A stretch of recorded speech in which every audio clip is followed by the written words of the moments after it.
All right, now let's get to this Bad Boys LA review. Baby, last night's episode, and now you know I title all my episodes when I do a review. We're going to title last night Fraudulent Ass Behavior.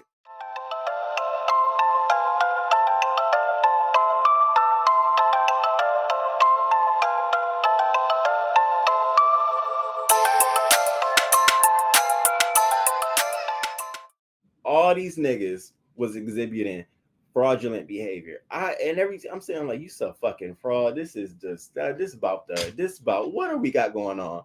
So we left off with the fight at the bowling alley. So they picked up there. They started talking about how they didn't really know that it was the baby. They was watching it online as it was blowing up on the Sprinter bus back.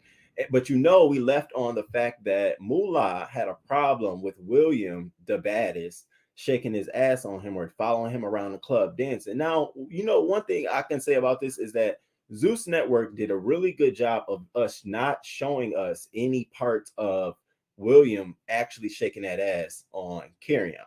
I'm not Carry on Moolah.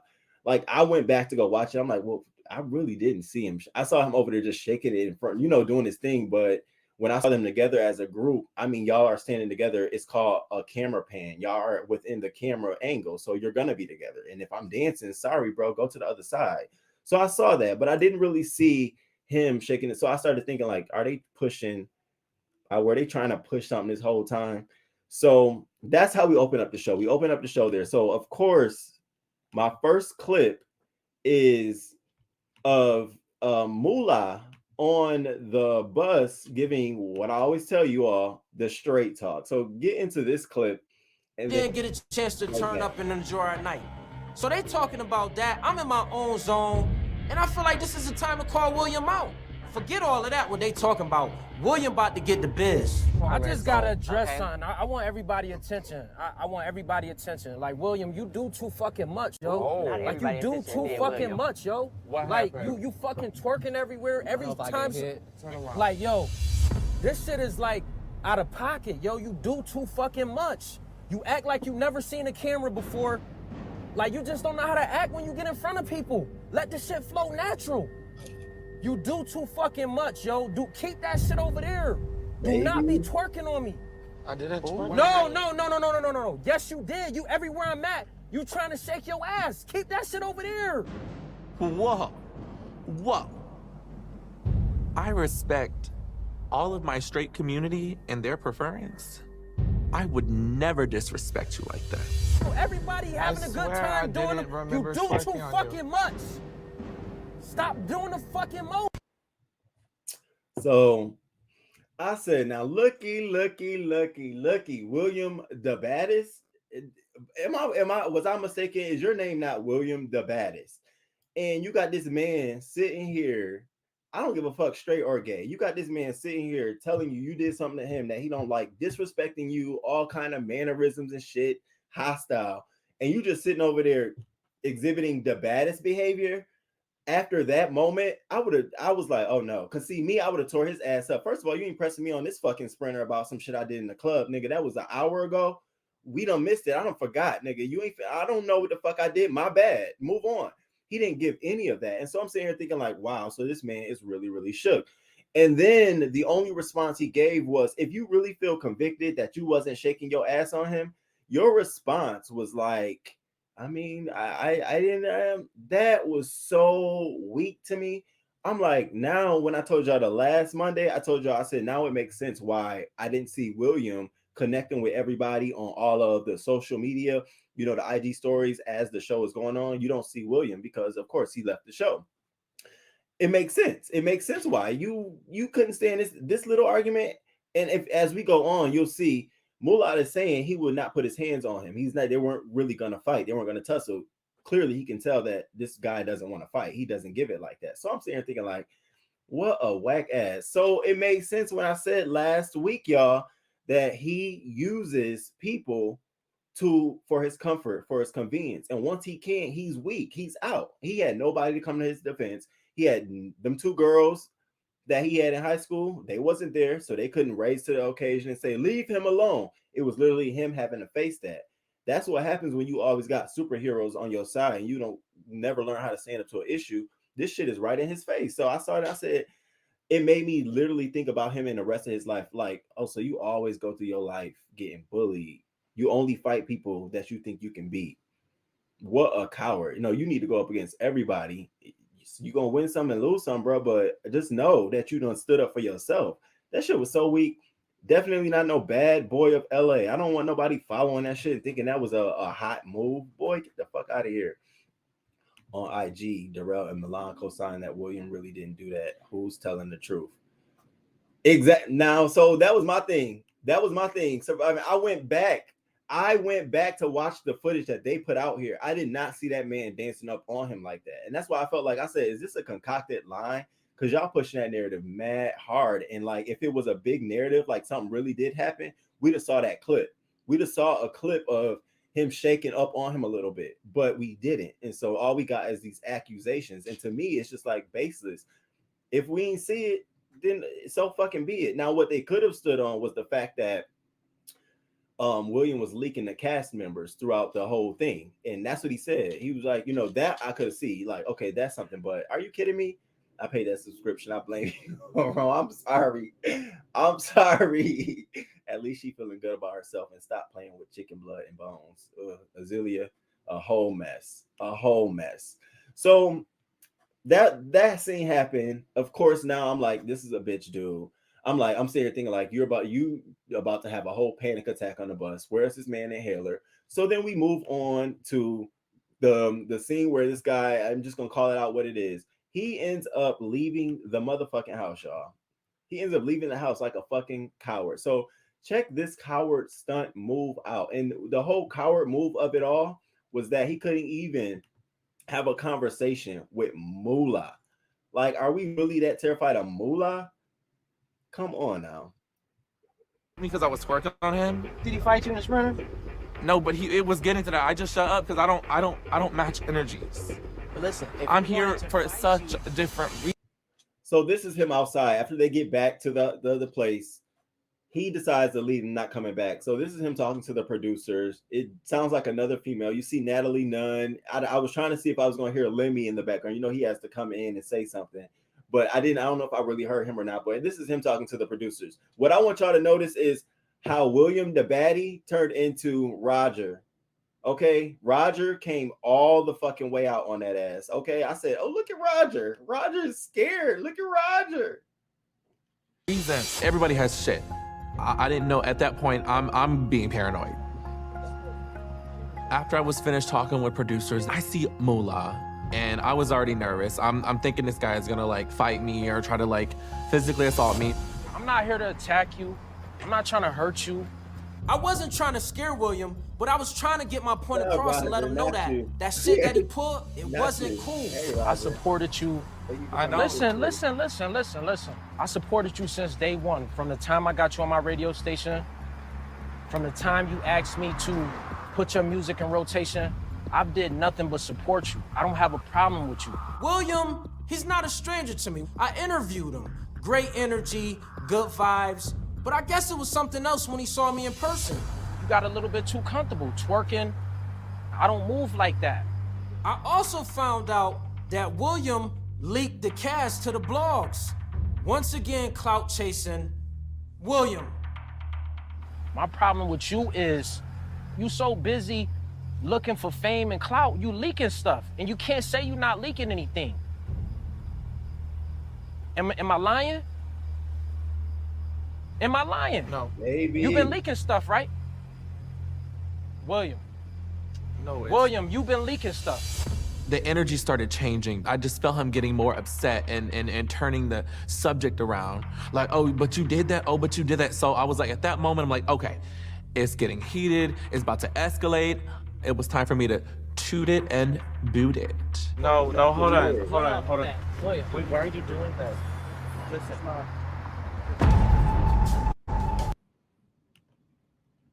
So yeah, we saw, you know, this was for me, I automatically assumed that he was going to give this because again, his history predates him. He already told us that when he gets in situations, he had the two baddest people around to help him get out of them. Here's another tough situation. It's him for himself. So we see what he gives. He went on to IG to share a post about last night's episode, and so I was like, oh, okay, I read it, and I just was like, okay. So this is what he wrote on his IG. He wrote, let me see if you all can see the screen. Sorry. He wrote, yeah, y'all saw me tonight. I have bad post-traumatic stress disorder and paranoia. When I was a kid, my father used to beat me and do drugs before I lost him at 13, and I lived in a bad place. Mom left when I was 11, and my father used to abuse me, so I have issues within, trauma and triggers. I'm not perfect. I'm just human. Sorry if I let any of y'all down. I love you both. Gang. And, he got his fans and everybody. Sydney Starr wrote, love you, bestie. A bunch of other folks that, in the industry who, support him. Don't need to apologize for doing what's best for you. Now, here's how I felt about it. Yeah, I get it. But coming on this show, you knew that it was going to be give what it give. You know what I'm saying? You knew what it was going to give. You know it was going to be given what it gave, right? Your very first moments were fighting and popping mouth and doing all of this stuff that would incite violence, that would incite, trauma. So it's hard for me to pair up this final post you did with me seeing how you entered the house. It's almost like, so you was fronting for the show because you just wanted to get on, but you was weak as hell the whole time. Like, that to me is whack as hell. And then now you want to fall on the sword that you have post-traumatic stress disorder. Well, that's what you should have led with. Your opening line should have been, hey, I'm on here trying something new. I got PT. I got a lot of different issues on in my life that I'm struggling with. So I'm going to have moments, but I'm here. I'm the baddest. We didn't get that. We didn't get all of your sad story. We didn't get all of your defenses until then, until shit hit the fan. And now you want, I don't like that. I used to be someone who did that kind of shit. I really did. I used to be someone who would not tell people that I don't either want to do this or don't want to do that, and we'll go through it. And then at the end have to be like, oh, wait, now look, that is not what you don't learn like that. So I think the lesson in this for you is you got to start being more of you up front in this whole, y'all gonna see in another clip where he get all ghetto mama on him. That's not you. That's not you at all.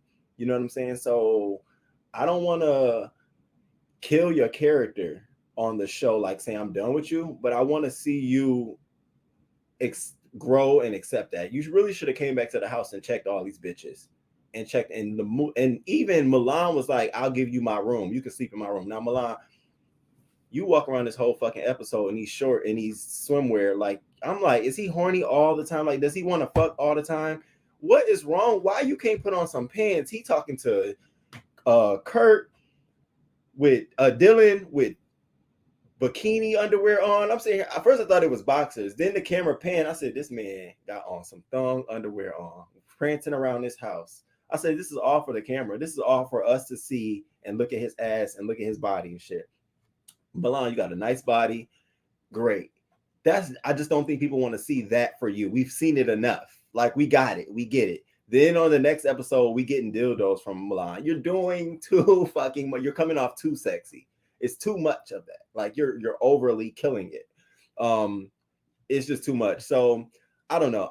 In terms of William, I think you just need to keep William and take the baddest off your name for right now. Just be William the coolest, or William, just William. But the baddest, you ain't giving the baddest, bro. I know we want to say I'm the toughest, I'm the hardest, but that ain't your journey and your battle.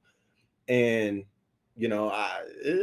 that was not hot. It was not hot to walk away like that. I definitely would have came in there cursing bitches out. And what you got to know, William, I hate to say this, but oh gosh, William, you are the minority in that house. So there's going to be a certain level of protection around you that you have to understand and just accept. Like, do you think they're going to be letting y'all just get piled on by the majority of the folks in the house? Like, you do belong to a minority classification. I'm saying, thinking like he think he's finna get attacked like that in the house. Like, damn, I mean, a slap here and a slap there, but you think you about to get jumped on like that? You would be more risk assessed for them than anything. Like, they probably be like, it's a class action lawsuit. They brought this white guy on this show to get jumped by all these black guys. They would be more scared of you lawyering up and going against them than anything. So I would have stayed on the show, got my shine, and made them kiss my ass in the process. But we see that was not your story. It would have been mine. Not gonna lie.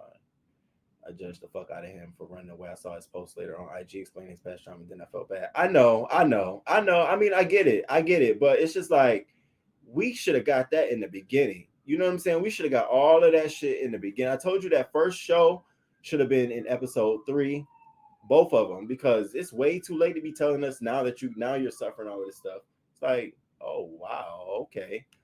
Mullah so DL, it ain't funny. Roger, you pick up on it though? Okay.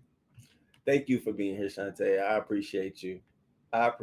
That's good. My day is okay. About to wash clothes in a few hours. Okay. Just learn that toot and boot means get up and leave. Toot and boot. Okay. Tooted and booted. Who really scared of Mullah? I mean, Roger, seriously though. I mean, be for real. After the first episode, I'm like, oh, that's what you giving? Okay, this is gonna be fun. I would have been all on that bus shouting over in the middle, like, who the fuck you talking to?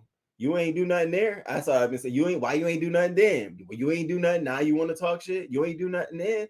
I mean, it's just a show. It's all about, you know what I'm saying? At a certain level, you have to get comfortable with being yourself and explaining yourself. Like, bitch, you're not gonna run over. That was a straight up run over you moment. And people typically who do those know the people they can get away with running over like that. Like he didn't have to come that hard at you either. You know, he could have really been like, yo, what the fuck were you doing? And that would have been enough. But he went extra hard, like, bruh, you're doing too much to prove that you're tough. We get it. And then I went back to go see some of his interviews with some of the cast, like with William the Baddest, with Mulan, with Carry On. And he has, you know, for him to be a straight man, he has very, very good chemistry, and it doesn't come off as if he's homophobic or anything. So as I'm watching this show, I'm just like, where all this shit come from? You know, I don't know if that was beforehand or if y'all been doing this during, but it's just funny to me. Will William the Baddest react this way if it was white? He would be right there. What you talking about? He would be inciting the fight. But that ain't nothing. Wait till we get to Dylan. Dylan got me. Dylan was the one that got me on this episode. I said, you, what the fuck? Okay. See, this is why you gotta watch these hookups. Seriously, no, for real. He paid a lot for that BBL. Yes, he had panty draws on damn near. I was just, did you see that? I kept saying, here we go. I was just sitting there thinking, like, I know he not walking around that whole fucking house in them damn draws. Are you fucking kidding me? Are you kidding me right now? And for reasons like that, I can understand why people who are straight would be like, bro, put on some fucking pants. I mean, and then he cleaned it up by saying, I'm about to go get in the pool. Well, we know one thing. You want us to see all your labels, your Louis Vuitton luggage and your Balenciaga hoodies and stuff like that, which I believe is loaned out from some other celebrity. And you got to get that shit right back. Pay attention to the clothes that sit around and the ones that don't. And the ones that you see pop up and pop out. I learned this shit from Real Housewives. When I first learned that they was borrowing clothes from people to put on the show and they would never come back again, I was like, oh, okay. So, I mean, some of these stunts we're not impressed by. Not impressed by at all. And I want to give Mulan the benefit of the doubt because he definitely does take the lead sometimes when it's necessary. But the other moments, he's just way too oversexed, I just feel like he just want to go fuck all day long. Like he gives me, pull it out. Damn, bro, I'm hungry. I want to eat. I want to brush my teeth. Can we do something else? Like, so watching him grow on this show is gonna be interesting for me. That's what they look like. It's some shit I'm gonna be having on a couple of months. What up, Honest Ro? What up? Why does he need everybody attention if his message is to William? That's true. See, that's another thing. And you'll notice every time he referenced shaking up on him, he always he said you be twerking like that. And he never really referenced you shaking your ass up on me. And it was like, okay, because did he really shake his ass on you, or are you just trying to make a point that he was in the club near you shaking his ass? And that's a cause for, I know it's a show and we got to come up with storylines, but the weakest nigga in the room, Darrell was shaking his ass too, for all we know. Darrell was over there and Darrell agreed. Darrell basically said on this show, listen, I don't give a fuck what club we at. He want to do that. He want to dress like that. Let him do it as long as he ain't bothering nobody. And I'm the mindset of that same thing. If I'm over here near the wall, preferably where there's a mirror at a straight club, I'm going to be dancing right here. Now, if I'm offending anybody, let me know. But don't wait till we get out, make a fucking Facebook post, or we on a bus and you want to cause a big scene like, okay, this is corny, straight man. Oh, now you be honest. You go to a heterosexual club as a gay man and you start shaking your ass on a straight man. You think that straight man's gonna wait till the club is over with for us to then get on to be outside to leave to say something? He gonna say something right the fuck then and there. Hey, bro, what the fuck? We didn't get none of the moments. I was looking for it. I'm like, well, let me see how he responded. Because even that could be a little, DL have their way of responding when they don't want people to know, but they want you to know. They want you to know, but they don't want everybody else to know. So I was trying to see, like, did he do like a push, like, go ahead, move that, or was it like, yo, what the fuck? Because it's all in the response. I'm just trying to be honest with y'all. So yes, that's what it was given. Oh, Tatiana, thank you so much. I appreciate you. Thank you, Tati. Thank you. Damn, thank you, Tati. I didn't even know if she be watching. Thank you so much. All right, let's check out the next one. So after they had their old outside moment, we moved into some more serious topic. Now we moved into carry on. Now I want to tell y'all, if y'all, and this is going to be on a flashback when I upload it, but remember when I said that we don't know the kind of struggles that carry on goes on with. So this mask that we see in the public is simply because we don't know what's on the inside. Your truth and being comfortable and accepting whatever consequences come. Because everything ain't going to be easy. Everything ain't going to be right. Once he comes out, if he does come out, if he may not even be like that. I'm just allegedly. Let's say relationships with his family change. He has to think about that.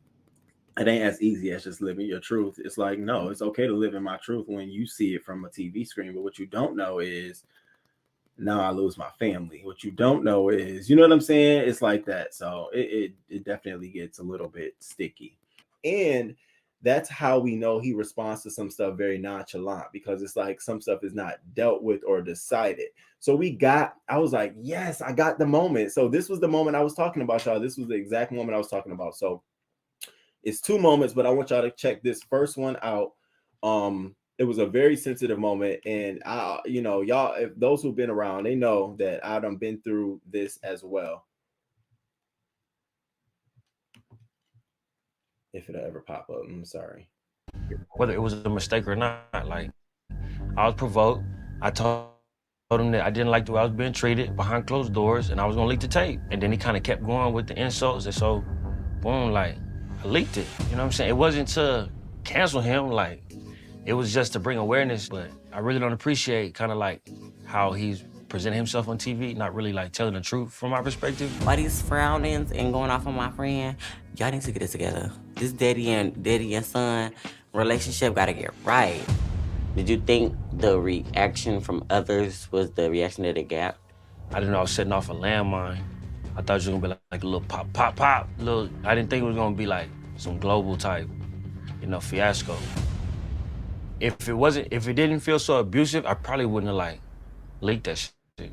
I know it's coming in many different ways. So is it exactly like verbal, mental, emotionally, physically? Like, I feel like we all experience it in many different ways. I know I have. I've experienced physical abuse. I've experienced verbal abuse. Going to sleep with echoes of somebody threatening you in your head, it don't feel good. Just hearing that over and over and over. You know what I'm saying? Like, somebody gonna hurt you, break your neck, whatever the fuck. It's just like, why you still saying that? What's the point you're trying to prove? Right? Like, I don't really know what to say about this situation. I'm always, no matter what situation I'm in, like, where the love at? After all the bullshit, where the love at? Because within the realm of Christianity, that specific religion, what is its principle of forgiveness for if you can't apply it to yourself? If everybody else is supposed to apply it, why can't we see you apply it? So, like, how do you feel like he felt as a global Christian man? I'm pretty sure he's still upset. We still haven't talked about it. I didn't appreciate the response. Him kind of just skipping over me and like apologizing to all his fans and whatnot. It's like, when you gonna holler at me? I'm your son for real. So the spirit of... So now this was very telling.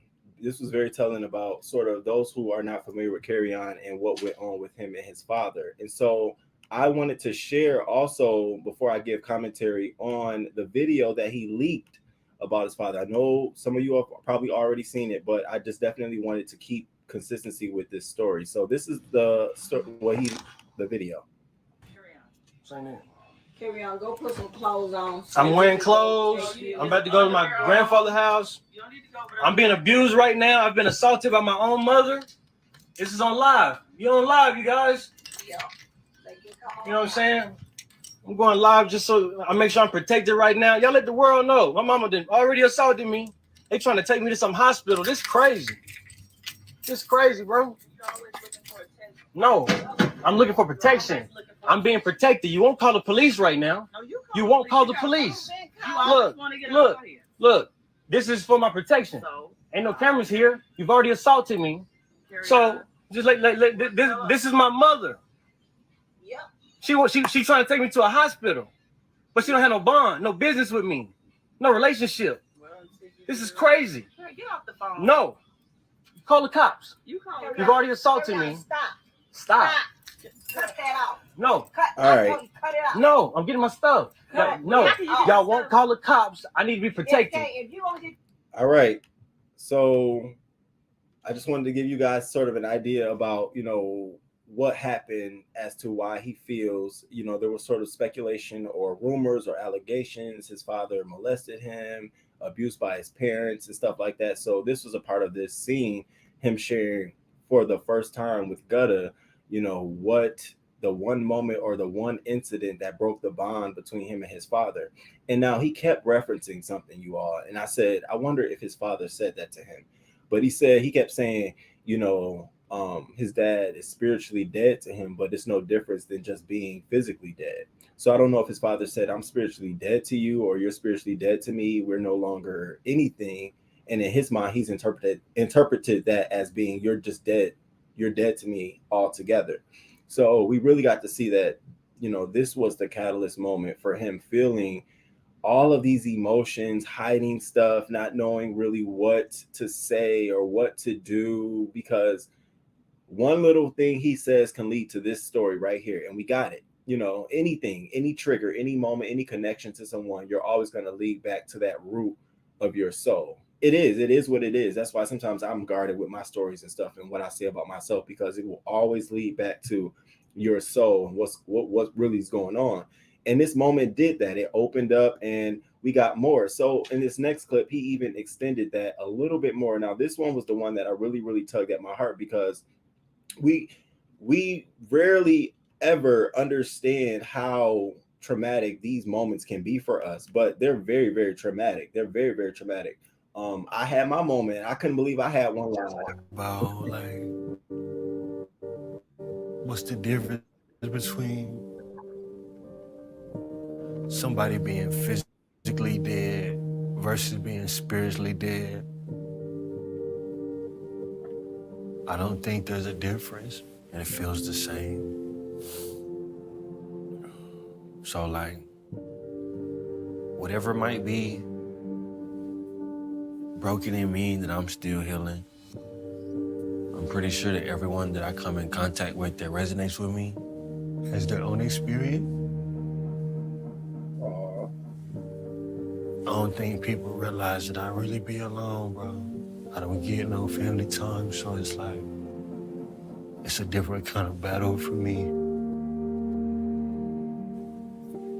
It's not as cookie cut as it's presented.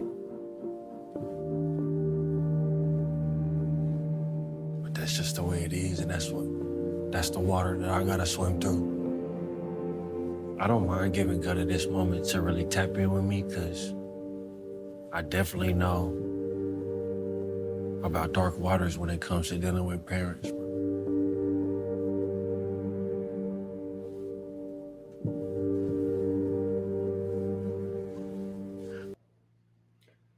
So in this moment here, he started pouring out in the confessional, and it was a lot before this, but I just pulled out that moment because he talked about, the family, how he feels alone. And, even though he's around people, even though people are around, he feels alone. And I, again, resonating with myself, was telling you all how much I wanted a hug, and it wasn't necessarily a hug from friends or anyone, but just family. And so him feeling alone, I could understand that. Now, again, these moments, this right here should have been a part of episode 1 because it helps us understand and develop his character. All of the shit that I said beforehand should have came behind afterwards of me seeing his character. Then I'd have been able to say, oh, okay, you know that man ain't gonna be wanting to respond and fight back with you because he got his own issues he's struggling with. So I think the way they built his character was a little bit backwards. I think that we should have led with the fact that Carry-On, is dealing with stuff like this, and he's on this show to sort of come out of this shell, sort of share his story and tell. Now we got all these incidents happen. He's a traumatic person. So now how do we see him play out the rest of the scene? And so I got a little bit of Clifford of how next episode starts, but I took this with definitely a man going through his own issues. It's a show, it's going to leak out on the show. However, your family's going to see this too. So, I don't know, what you think their response is going to be. But then Sunday night, you get arrested, and we're like, everyone's wondering. Sunday, yeah, you get arrested, and everybody's wondering what's going on. So I'm not sure if it's tied to this episode airing, and I don't know. Maybe you were out. I don't know. I was trying to connect the dots, but I don't know. Carry on. But this episode was definitely telling. It helped people empathize with some of the things we saw, like you holding your jaw and your short responses that seem gazed, and it helped us understand that you are struggling beyond what we see, beyond just your sexuality. You have family issues that are taking precedent in your life, and you want to deal with those, but you're on this show trying to be something that I already said you're not. I already said it. All right. Cause I could tell. I'm looking at you like, bro, you're not that. And it's okay not to be that. You should have came in cool. People would be more receptive and able to be supportive of you, not against you. That's why I keep telling y'all my favorite of the episode was Gutta and Anthony. Outfits was Anthony. So yeah, I don't know. This one was definitely something. Treasure Lane, when I blow up, I get famous. Can I borrow the silver dress if Brian don't stretch? Stop. Y'all know I like Brian. Kingsman, you are very welcome to watching while getting dressed, so I can't always type, but I'm always here. Thank you. I appreciate you. Thank you. Thank you. Thank you. Hey, Gummy Bamas. How you doing? Hey, how you doing? How you doing? I understand the duality of Carry-On's position. The problem is Carry-On has mental health issues on top of being a closeted homosexual. I can agree to him having mental health issues, and it doesn't mix good when you are struggling with your sexuality and you don't have a really good relationship with your family. Like that's a huge loss all the way around. Good morning, Sharika. How you doing this morning? The mental health issues are way too apparent, so I'm gonna hush my mouth. I can't drag or gag the weak. I hope can't see. That's why I said this needs to come out a little bit beforehand, so that we can empathize. I know we want to make this a salacious show, very provocative, but you gain viewers' attention for the longer term when you give us a character that we can see build himself throughout the show. We started off hard on this, going hard at him. I know I did, but now I'm like, okay, I get it. You better squeeze those eyes. That was cringe. Sad. Dang, it's very sad. It's very sad. Good morning, hey, SJ. Good morning, Spam. Good morning to you. Yeah, watching that, I felt so. Hey, Zap. Good morning to you. Felt so bad for him. Yeah, it's definitely something that a lot of us, definitely struggle with. And I know if I'd have went on a show like that, and they're developing a character, I would have definitely tried to make sure at the onset that folks understood that this is me, this is who I am. I'm dealing with X, Y, and Z, but I'm here for the shits. So that throwing that little I'm dealing with in there lets people know your mindset, how you approach issues, what you're thinking about. See, if I said I'm dealing with, issues with my mom, my family, and shit like that, you already know that I'm not going to be looking at, who getting the biggest room and shit like that as a big deal for me. You know what I'm saying? If you came in there, I have a lot of different things going on, mental health, family, or whatever the case may be. I think people would have been more sympathetic to questioning you about your sexuality. But because we didn't get that, we got straight to the mess. It just made made a mess out of the show. I hope he gets some therapy. Hey, Andrew Matt, good morning, good morning, good morning. Me too. Hey, Miss Margot, good morning to you. Was sad. Oh, okay. It was sad. Sad is me waking up with my neighbor dog barking. Girl, that was me. That was me like 6 or 7 months ago. All right. And so after that scene, we got what I told y'all I wanted to show y'all about William the Baddest and Darrell. So that scene closed with this scene here closed with him crying. We really got a glimpse into him, hoping to get more of him and this character throughout the show. So the next scene opens, we have William and Darrell. Darrell decides to call William to see if he can get William back to the house. And William is on his high horse feeling like, no, I'm not coming back to the house. For all these speaking he back to William the Baddest. Now he's back to William the Baddest. He's no longer just William. He's back to being William the Baddest. And I'm just like, yeah, this show was not made for you because you were more like a Zoom show where you just log online and click the link and do this and talk shit. But you're not a camera in your face kind of guy. So check this clip out. I support you and this and that, to why you doing this and why you doing that? Well, we got an energy flip change there. Like, we get ready for a fight and be like, I told y'all, I don't fight these hoes. I'd rather get paid $20,000 on this ass and this body. Why the fuck am I gonna let that get fucked up by getting knocked the fuck out? I refuse and the root rebuke in the name of the Lord. This motherfucker tells me I spent way too much on my body to get it messed up. First of all, they look like an alley back. Meaning you went got your back done in the alley. Period. I feel like you should actually try to come back to the house. Nobody's gonna touch you. You know me, you done made amends. But that's being you, squabbing and all that. That has nothing to do with the fact that a straight man that is from New York or whatever is going to squabble with me. I ain't got time for that. You saw when you had did to Kiarian in the kitchen. I don't have time for you. If Moolah won't scrub the ground with William, let him scrub the ground with William. I agree with him. And I agree.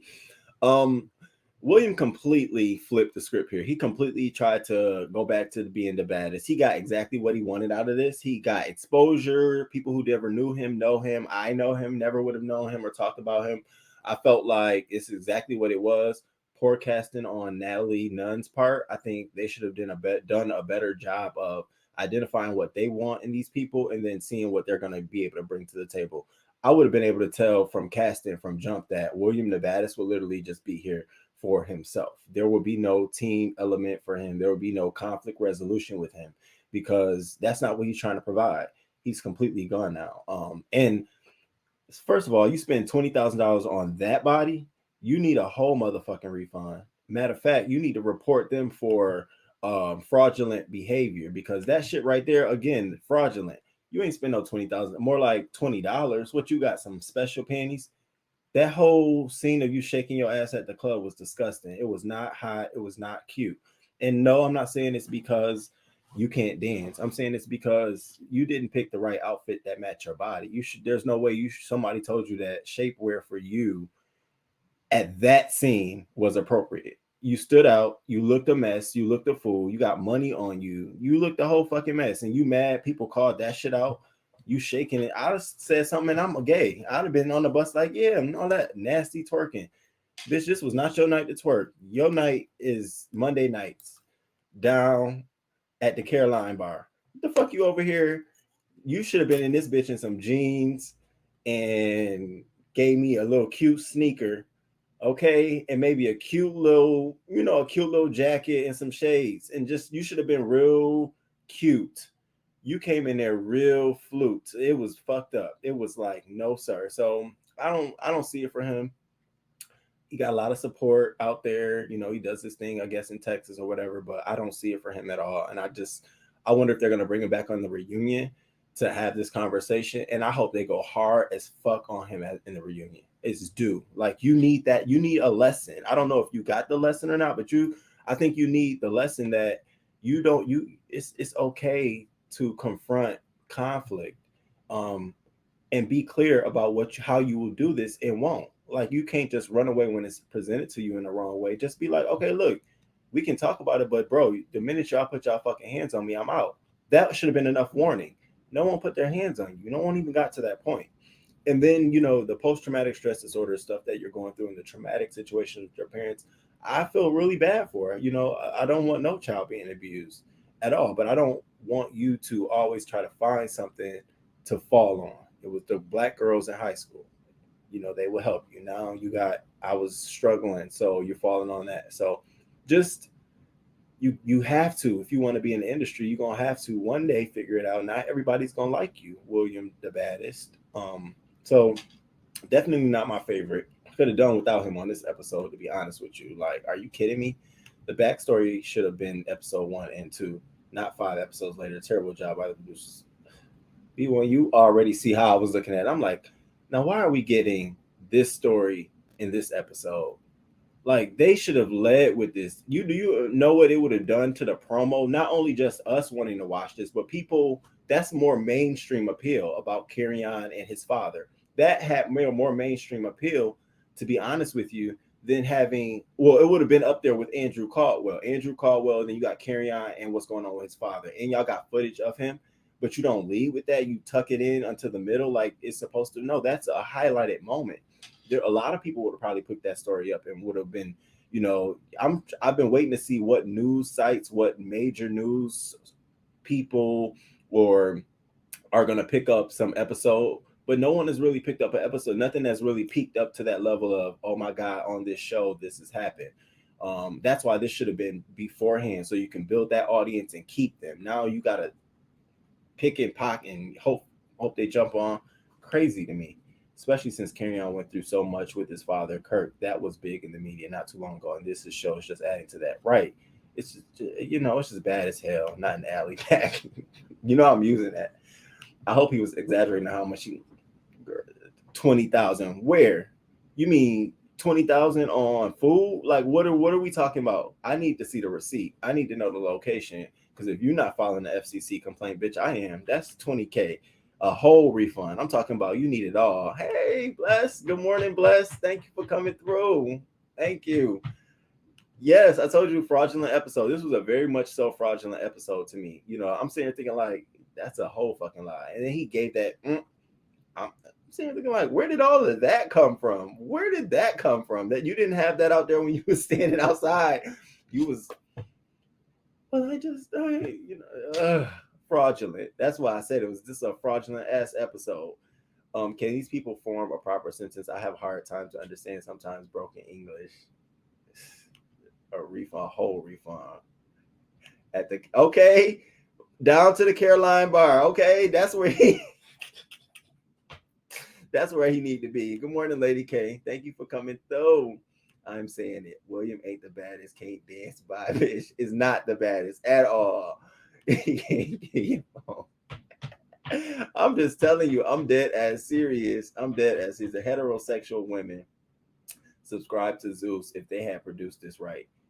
Bam. That's all I'm fucking saying. That's literally all I'm saying, is that if they'd have did this right, that moment would have caught a bigger audience. It would have then been more mainstream, something we could have talked about, ate off on, chewed on, and then all of the fights would seem like a symptom of them resolving these conflicts that they have on their inner selves. And that's a great way to expose or share a group of guys who are deeming themselves the baddest. Look, I'm the baddest because I've had to go through X, Y, and Z. And I'm in this house with a bunch of other bad guys who have to battle all these other things. But we really don't get to share their stories. They don't really do enough character development because, again, A, they shot this in like no time.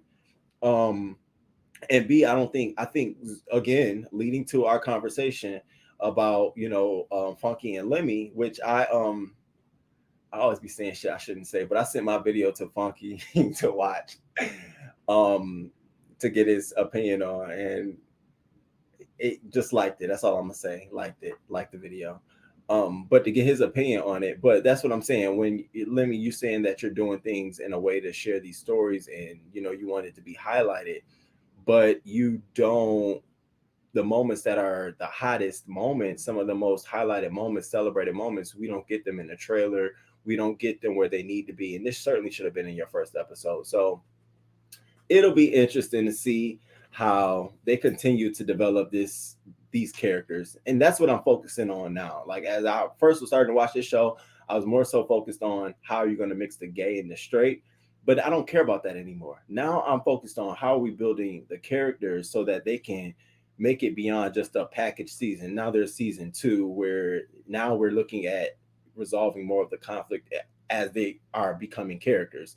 Because you got to get beyond fights. Everything in a fight. Like, when are we gonna get more of Carry On's history and what he been through? You know, he's been through jail. He's a radio host, and give us more of that. You know, does he have kids? That kind of stuff I think would be more interesting. It should have came in episode 1, but again, we're dealing with financial element, business.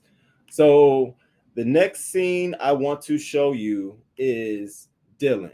So now we're at the point in the show where Mulan is calling the boys to the table. They got to come together. They're about to throw a party, and you know they want to make a record together. But while they're doing this and having this conversation during this final scene, they decide to ask Dylan a question. And here goes some more fraudulent ass behavior. Check this out. This was a fraudulent ass episode. They could have kept this one. If it ever shows.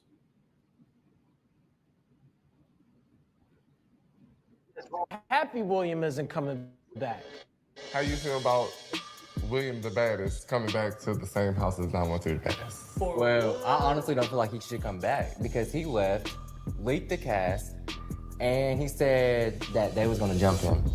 Dylan is a little lame, to be honest, but clearly it shows that he's the last white boy standing, so I'm Team Dylan at this point. So do you, like, because I feel like that's kind of fake. Like, you was just his bestie, Cookie Crunch girlfriend. Okay. Yeah, I'm mad because he tried to turn his drama on me also. He said they was gonna come jump us. See, he like, bitch, don't try to put us with you, but bitch. nobody- If he comes back, would you allow him to share a room with you? That's a beautiful question. No. Honestly, no. So you want all the smoke. Bitch. So if he comes back, where you sleeping at? Where he's gonna sleep at? The couch. Wow. And that's when Darrell should have jumped up. Now, if that's not some fake ass shit, that's fake as hell. You got all this smoke for William the Baddest, your roommate. Once you get into some beef with somebody else, you talking all this shit. Now, granted, you led with, you know, I think he's cool and all this stuff, but I did not like that. I didn't find that hot. You know, I don't think that, Curtis, that made you look Dylan, I'm sorry, Dylan, I don't think that made you look like you down with the boys. And frankly, I don't think that helped you try to build an alliance with anyone when they see how quick you snap on something. Like, people watch you to see how you're going to treat them. And to see you switch up like that, like, again, here's another moment, bruh, stand on your own. Don't fuck these bitches, fuck everybody in the house. You're now the minority in that house, and you need to own that. That means fuck that. You know, I think you should have had more of your friends back, William back, and you could have still called him out, but there's no way I'd have sat there. Would he still be in the room? Yeah, he could be in the room. You could have said he could have been on the floor or something else, but no, who the fuck you think you is? Now you got balls. All right. You see what happened to the last dude who thought he had balls. He went home. So what I'm foretelling for you is speak honestly and don't be driven to just say stuff so you can just fit a mold and be somebody's friend. Fuck them niggas. They doing the same thing to you. You know what I'm saying? If you need to, in your mind, think that, look, we all on the same playing field, then you need to do that. But to just flip up like that was so, I hope you didn't watch that like I'm down. Like, you saw that, they was rooting me on, because no, I didn't root you on. I thought that was so cowardly of you to do. Who does that? First of all, you know I hate a pile up. And the man not even there. Granted, he is weak as fuck, but now you look even more weak. Who does that? And I think somebody else Mulan called it out. Another time I agree with Mulan. Mulan was like, that's kind of foul. You calling him out and he's out the house. I'm like, here we go. I'm telling you, this casting for me is crazy, because there's a ton of white guys who could handle themselves in a house like this. A ton of them. I don't know how we landed on William and Dylan. No shade, but a little bit of shade. I don't know how the fuck that happened, but nah, I don't, not at all. Back at Valley back night. Now I was understanding why Funky was calling out Lemon. Now, absolutely. And so remember when I told y'all during Friday's show, I said, so now we're gonna hold up what Lemmy said against this next episode, where it is, we talk about stories, but we have fights and everything around it. And so I'm sitting here looking like, okay, we talked about this story, but it took us a whole bunch of fights to get to this story. So I think that was what people were saying, is that, okay, if you do have these intelligent and logical moments, can you highlight them? Can we bring them to the forefront? Can you make that seem a little bit more about what the episode is about and less of the mess? That's what I think, Funky was trying to prove in that conversation. What are we doing? And people, everybody, well, Funky, he came from talking about the Real Housewives of Atlanta. He forgot his roots, and he would get up. If it wasn't for salacious shows like that, he wouldn't have his roots. And granted, there may be a layer of truth to that, but how long do you dwell in that and stay in that? And it always takes someone who climbs up the ladder to reach back to say, hey, I did that. This might not be the route for you. Can you do something like this? And so remember, they left off on the interview, Lemmy and Funky, that, if y'all got any ideas, y'all want to partner on something, let me know. So you never know what comes out of that. But I just, that way, it definitely wasn't a room to be, I definitely didn't see that as a moment to call Funky to the rug, like, you forgot your roots. He done talked about so many other shows, y'all. He done did so many other things and said so many other things about CEOs of shows and Black folks. But this moment, I was like, okay, all right, and this too shall pass. Because we see, and people were not understanding where Funky was coming from. You only see what you want to see sometimes. And I truly get the Funky interview with Lemmy. Let me prove Funky's point. Yep. Dylan been shading William the whole time in his confessions, but wouldn't say it to his face. Yes, he did. Yes, he did. I did. And have y'all noticed Dylan is walking around here with this mark still on his face? They ain't got no makeup or nothing. At a certain point, I would say, okay, look, now we're going to have to fake the funk for the show. Y'all going to fix this shit or something. Y'all not about to have me keep running around here with this mark. I first thought it was a tattoo. I'm like, oh, they both got tattoos on their face. Then I look closer. I'm like, this boy still got this mark on his face. Now, if that's not bad for your brain, you just gonna be bruised the whole show. You better not have this mark on your face next episode. I'm telling you, like, they are fucking with you. Like, is that a bad boy's mark? Boy, that is not hot, nor is it cute. You need to tell them to powder you up. I would been have had some foundation. Somebody would have flew in from somewhere and fixed me up. Girl, blend this shit all the way in. I'm talking about if you got to change my whole face color, make it all look the same. I just don't want this mark on here. What the fuck is going on? They all look like my life. I miss a few showers of Vaseline green. They look that's funny how TV got these non-blacks acting out of character. I'm talking about but it's so weird when you don't even have to. Like, your appeal comes from you naturally giving that off. And we can tell when I don't know why he was. We can tell all of that. Like, all that shit is given off. You don't have to do all of that. You really don't have to do that. You're already on the platform. You're already on the show. Just be you. There's a segment in population that will identify with someone like you who wants to be, in that kind of environment, doing that kind of thing. But those people won't be able to connect with you because part of you is fake, and they're like, well, damn, he doing that, but we don't do that, but we want to do that. The connection is lost. So you just got to be. It's really, really weird. Funky never forgot his roots. He always mentioning that. Always. I ain't trying to malign. Carry On are the only stars of these shows. That is very telling. There should have been more upcoming artists. Character development was lacking here. All right. So after all of that, we ended the episode. They're preparing for a party. They're writing a rap song together. And, they're going to end up designing the party. Now, Anthony, of course, won this episode in terms of looks for me. I love Anthony looks. He's just always in the cut, chilling, like unbothered, unfazed. I love that.